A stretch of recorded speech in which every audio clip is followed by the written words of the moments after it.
Assalomu alaykum aziz vatandoshlar. Mana bugun 2026-yil 16-iyun kunida turibmiz. Shahrixon Xolmonbey mol bozoridamiz. Cho'ja mol bozori deyshadi. Go'zallarni narx-navolar bilan tanishtirib o'tsak. Mana shu go'zallarni o'zim hozir oldim mana. 9 dona boshiga. Bir boshdan ko'rsatsam.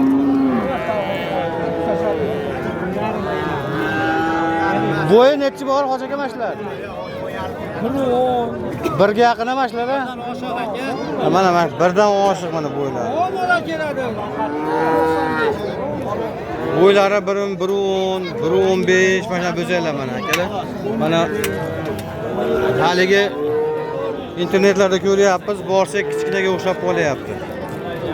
Mana shu bo'zaylar mana 9 tasini bir joyda 16 million 750 ming so'mdan oldim. Ko'ringlarchi akalar, ukalar baho berasizlar. Orqalari hammasini bir xilda chiroyli ekan mana. Oldi tomonlari ham mana. Oldi tomonlari ham juda ham yaxshi kelishgan bo'zaylar. Shaqlari ham kichkina bo'zaylar. Aka birga ketasiz. Alohida. Mashinam bor. Nima deysizlar akalar, ukalar?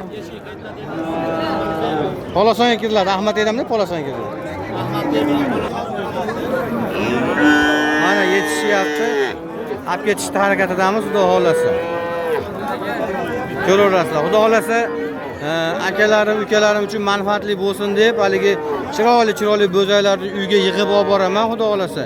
Uyda yig'ib, bir oy boqib, hali yeb ichishi garantiya hamma yo'g'i zo'r bo'lgandan keyin xudo xolasa internetga qo'yaman, xudo xolasa sotamiz inshaalloh. Nasib bo'lsa, yaxshi niyat qilganlar chiroyli bo'zay olaman degan aka-ukalarimizga xudo xolasa telefonlar sotaveramiz mana.